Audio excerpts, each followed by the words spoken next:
Pagi aja. Ada kuliahnya siapa nih? Oh gitu, semoga lancar ya. Terima kasih. Oke, buat sekolah.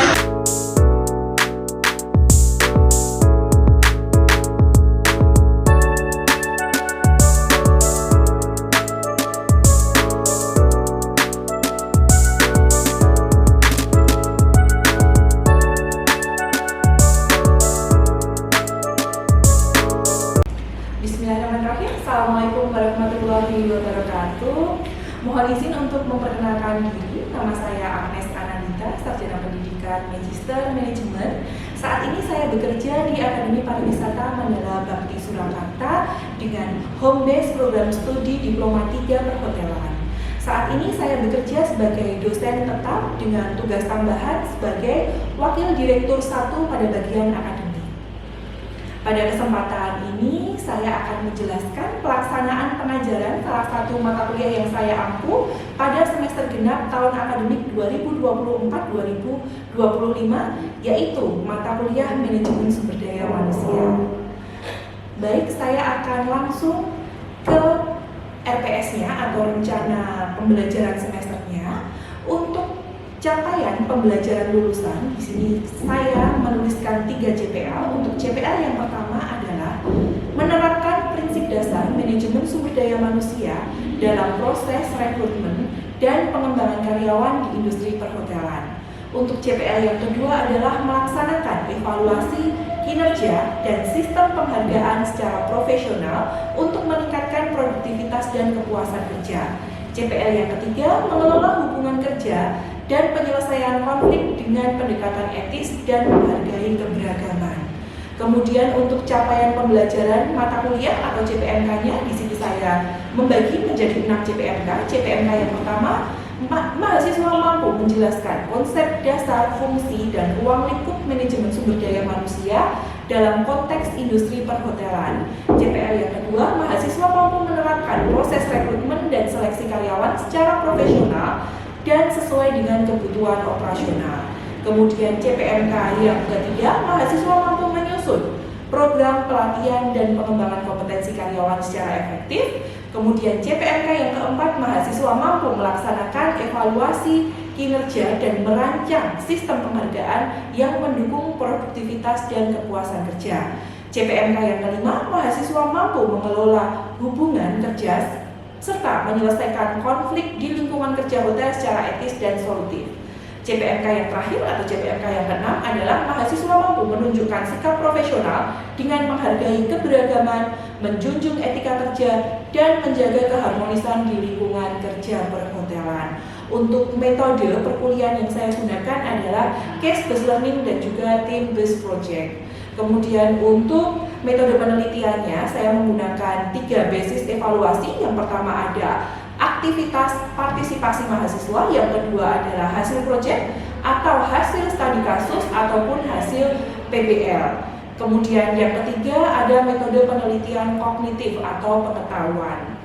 Untuk daftar bahan atau sumber informasi dan referensi yang saya gunakan, untuk referensi utamanya saya menggunakan 3 buku. Yang pertama ada Dessler dengan judul Human Resource Management edisi ke-16. Kemudian yang kedua saya menggunakan buku dari Matis dan juga Jackson tahun 2025 dengan judul Human Resource Management Essential Perspective. Dan yang ketiga saya menggunakan modul ajar yang sudah saya susun, saya sesuaikan dengan kurikulum yang berjalan saat ini, yakni kurikulum Merdeka Belajar. Kemudian untuk referensi pendukungnya saya terbiasa menggunakan jurnal dan juga buku-buku tambahan. Untuk bentuk dan juga metode pembelajaran, untuk bentuknya sendiri saya melakukan perkuliahan di dalam kelas, kemudian ada praktik lapangan. Kemudian untuk metode yang saya gunakan, saya menggunakan metode small group discussion. Saya juga menggunakan simulasi dan juga collaborative learning. Untuk media ajar sendiri yang saya gunakan ada komputer maupun laptop, kemudian ada LCD proyektor dan juga internet. Seluruh materi yang saya ajarkan beserta penugasan beserta feedback mahasiswa seluruhnya sudah ada di laman elearning.mandalabakti.ac.id, di mana untuk e-learning ini sangat membantu saya dalam mengajar dan juga mahasiswa dalam mengikuti perkuliahan saya, di mana seluruh materi dan penugasan sudah berada di dalamnya. Kemudian untuk pengalaman belajar mahasiswa selama mengikuti mata kuliah manajemen sumber daya manusia ini, mahasiswa mampu untuk menjelaskan konsep dasar manajemen sumber daya manusia yang ada di perhotelan, kemudian mencari referensi jurnal atau artikel ilmiah terkait praktik pengelolaan sumber daya manusia di hotel, memecahkan studi kasus, rekrutmen, pelatihan, dan konflik kerja. Selanjutnya, mahasiswa juga mampu menyusun rancangan evaluasi kinerja serta mendeskripsikan strategi pengembangan karyawan dan etika kerja melalui presentasi dan kerja kelompok yang relevan dengan industri perhotelan pada saat ini. Untuk metode penilaiannya, di sini ada kriteria dan bentuk. Saya membagi ke dalam 4 kriteria. Untuk yang kriteria pertama adalah tugas individu, ini dengan bobot 30%. Kemudian kriteria yang kedua ada presentasi kelompok dengan bobot 40%. Yang ketiga ada studi kasus dengan persentase 15%. Dan yang terakhir ada partisipasi di kelas dengan persentase 15%. Indikator untuk perkuliahan ini saya bagi menjadi 6. Yang pertama ada pemahaman konsep sumber daya manusia dalam konteks industri perhotelan. Yang kedua, kemampuan menganalisis studi kasus terkait rekrutmen, pelatihan, dan konflik kerja. Yang ketiga, terkait kualitas laporan tertulis yang logis, sistematis, dan berbasis referensi ilmiah. Kemudian yang keempat, kemampuan presentasi tentang penyampaian ide, argumentasi, dan visualisasi materi. Yang kelima, kerjasama tim dan kontribusi individu dalam tugas kelompok. Yang terakhir atau yang keenam adalah partisipasi aktif mahasiswa ketika di kelas melalui simulasi dan juga kegiatan pembelajaran lainnya. Demikian gambaran dalam deskripsi keseluruhan pengajaran saya di mata kuliah manajemen sumber daya manusia. Berikutnya akan ada cuplikan video pengajaran saya dalam mata kuliah manajemen sumber daya manusia dengan pokok bahasan rekrutmen dan juga seleksi. Selamat menyaksikan. Terima kasih. Wassalamualaikum warahmatullahi wabarakatuh.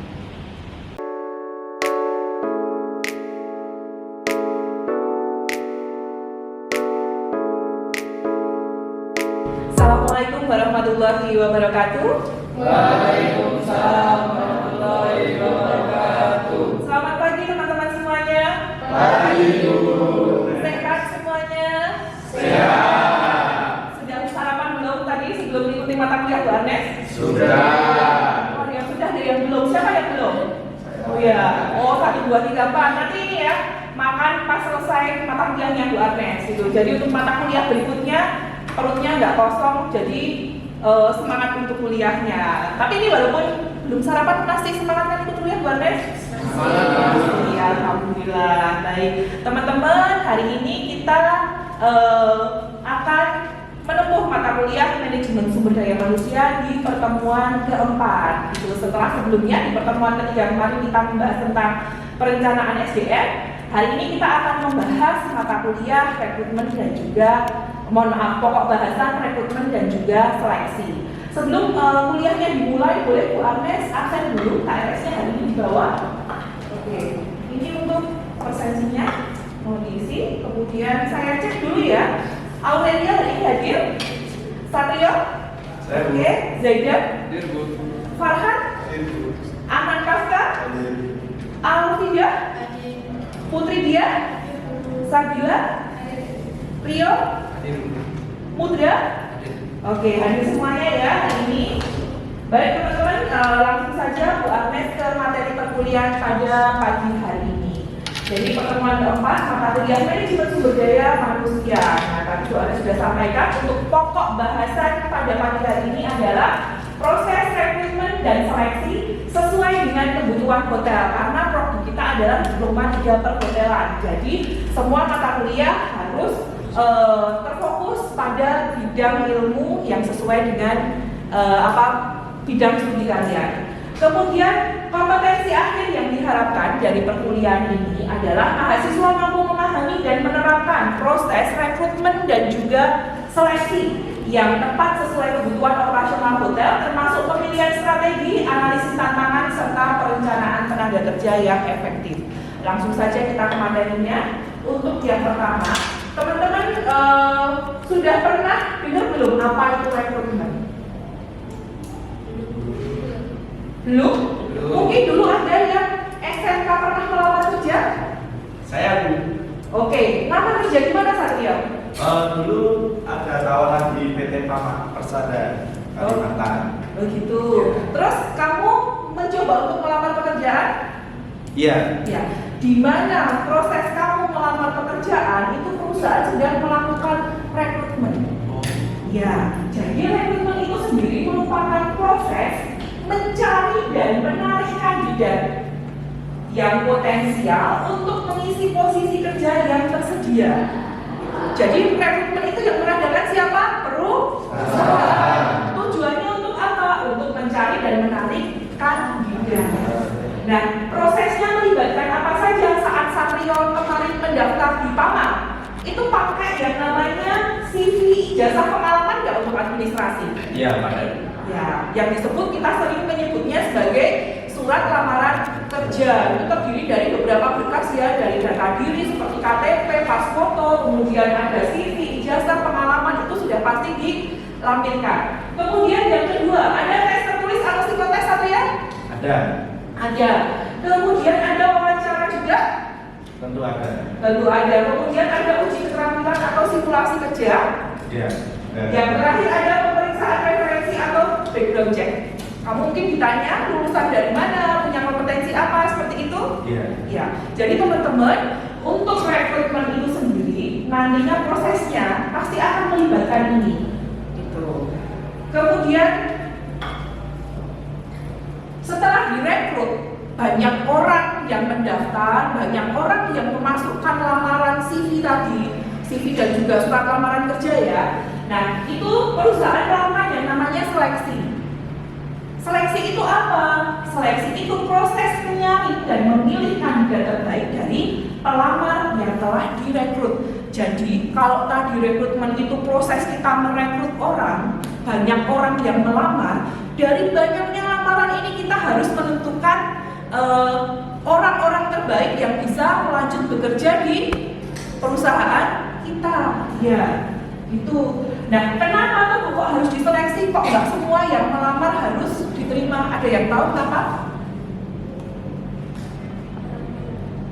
Gimana? Oh, kurang tahu.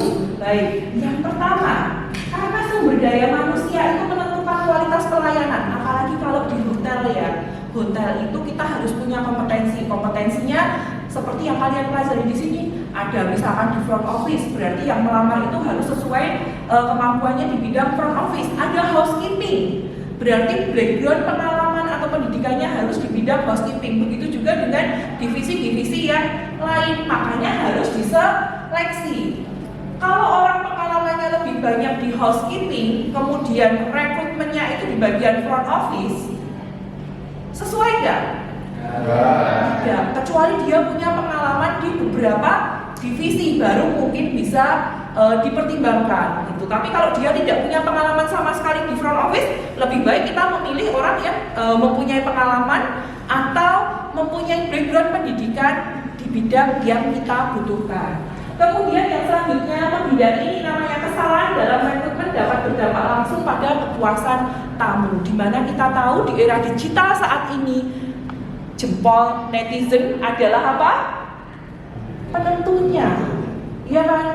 Kita sudah membangun image hotel yang baik, kita sudah memberikan pelayanan yang baik. Mungkin karena perusahaan salah menyeleksi orang, belum tepat untuk menerima orang dengan kemampuan yang dibutuhkan hotel, akhirnya tamu kurang merasa puas. Itu kan akhirnya image hotelnya menjadi tidak maksimal untuk baiknya, ataupun di media sosial juga itu tadi. Sekarang kita itu hidup di zaman teknologi, Jadi segala sesuatunya itu terkadang jari-jari tamu itu sangat menentukan. Ada rating, kemudian ada ulasan, ada banyak cerita di medsos yang cepat sekali berkembang luas pada saat ini. Kemudian yang selanjutnya, tujuan rekrutmen dan seleksi hotel. Di sini adalah untuk memastikan kandidat yang dipilih itu paling cocok baik dari segi kemampuan, kepribadian maupun kesesuaian dengan budaya organisasi. Artinya apa teman-teman? Berarti HRD itu harus menempatkan orang yang tepat di posisi yang tepat pula. Dari proses rekrutmennya, dari proses administrasinya, kemudian nanti penempatan kerjanya itu harus sesuai. Jangan sampai ketika rekrutmen yang dibutuhkan posisi A, ketika sudah masuk ternyata ditempatkan di posisi B, jelas tidak akan maksimal. Atau yang dibutuhkan background untuk kompetensi A, tetapi ketika rekrutmen itu asal-asal aja. Ternyata kompetensi yang dibutuhkan tidak sesuai, nanti tidak akan maksimal. Jadi PR-nya adalah lebih kepada menempatkan orang yang tepat di posisi pekerjaan yang tepat pula. Nah, ini ada sumber rekrutmen di hotel. Ada yang tahu sumber rekrutmen di hotel itu ada dua. Ada yang namanya sumber internal, rekrutmen internal. Ada juga yang kedua itu sumbernya dari rekrutmen eksternal. Ada yang bisa menjabarkan keduanya? Ya, silahkan ya. Saya jabarkan internal. Penjelasan untuk internal adalah rekrutmen yang dari dalam. Iya, kalau yang eksternal? Yang eksternal dari luar. Memberi rekrutmen pada kandidat yang di luar. Oke, baik. Terima kasih sekali. Mas siapa namanya, mohon maaf? Mas Rio. Mas Rio untuk jawabannya. Benar sekali bahwasanya untuk rekrutmen internal ini bahwasanya prosesnya perusahaan mencari kandidat itu berasal dari dalam organisasi. Contohnya apa, Bu?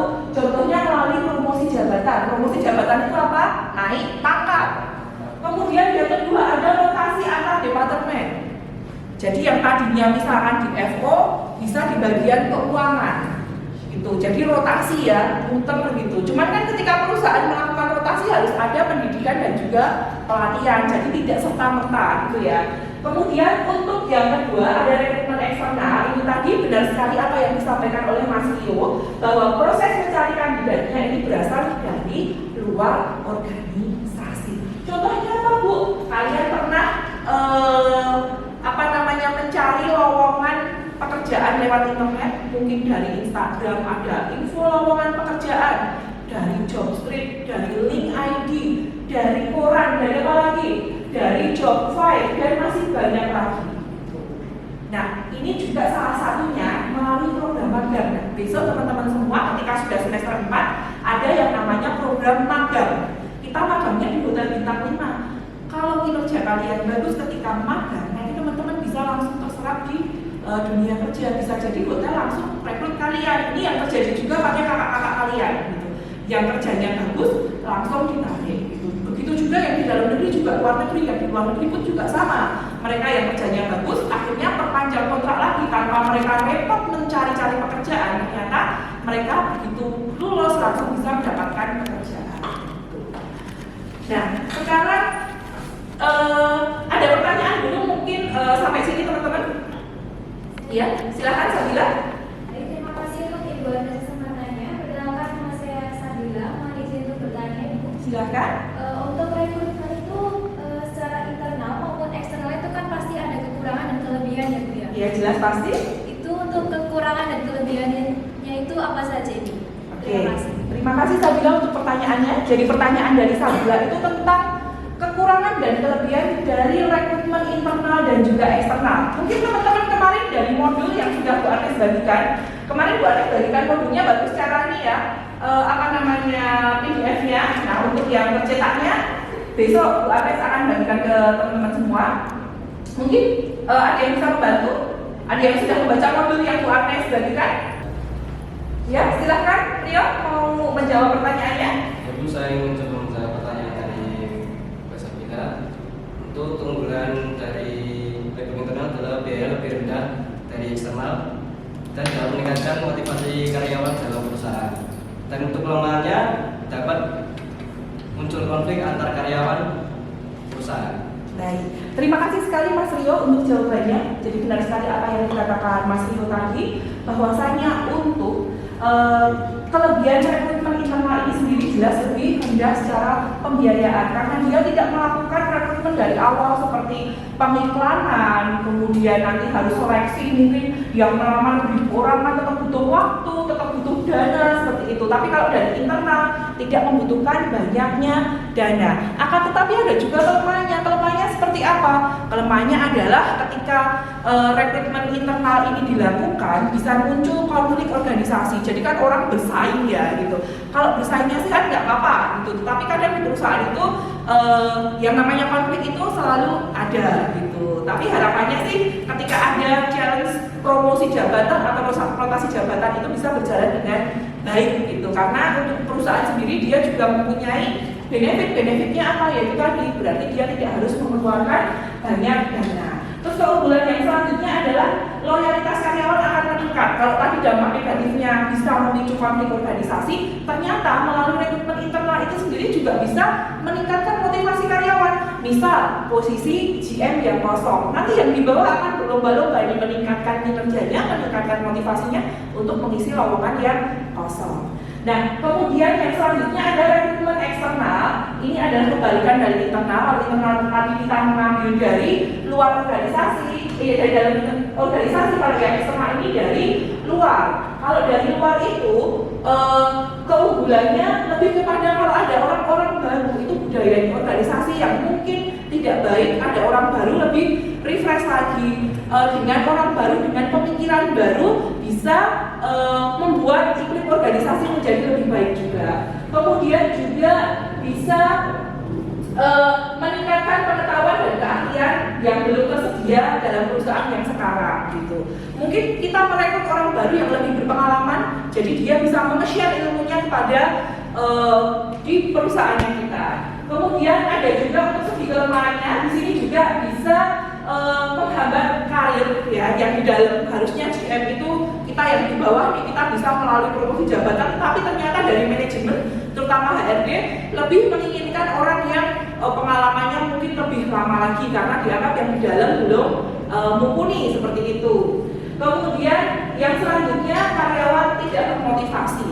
Mereka ini GM-nya sudah terisi ya gitu. Akhirnya mereka menjadi down seperti itu. Nah, untuk kesimpulan perkuliahan Bu Arnes pada pagi hari ini terkait pokok bahasan rekrutmen dan juga seleksi adalah di mana rekrutmen dan juga seleksi itu merupakan proses vital dalam manajemen sumber daya manusia. Ya, proses ini harus sistematis dan juga harus runtut dari proses identifikasi hingga sampai orientasi. Kemudian sumber rekrutmen diharapkan yang tepat ya, hemat waktu dan juga biaya gitu. Sampai sini apakah ada yang ingin ditanyakan atau sudah paham? Sudah paham. Baik. Kalau sudah paham, di sini Bu Arnes sudah menyiapkan tugas kelompok studi kasus, tugas kelompok studi kasus tentang rekrutmen dan juga seleksi di hotel. Untuk tugasnya sudah Bu Arnes kirimkan di e-learning. Nanti kalian buka sistem e-learningnya di akun kalian masing-masing, kalian download tugasnya, kemudian kalian kerjakan dalam kelompok 3-5 orang, gitu ya. Nanti untuk hasil kerja kelompoknya dikumpulkan dalam bentuk PowerPoint atau laporan tertulis. Waktu pekerjaannya 1 minggu, kemudian diupload di sistem e-learning masing-masing, gitu ya. Baik, ada pertanyaan sampai sini terkait tugas? Belum ada? Baik, kalau tidak ada pertanyaan, terima kasih teman-teman semuanya sudah mengikuti mata kuliah manajemen sumber daya manusia. Bu Arnes harapkan teman-teman lebih banyak literasi ke perpustakaan, membaca modul yang sudah Bu Arnes bagikan, dan juga mengerjakan tugas tepat waktu ya. Kalau sudah tidak ada pertanyaan, Bu Arnes pamit undur diri. Teman-teman selamat melanjutkan perkuliahan selanjutnya. Akhirul salam, assalamualaikum warahmatullahi wabarakatuh. Waalaikumsalam.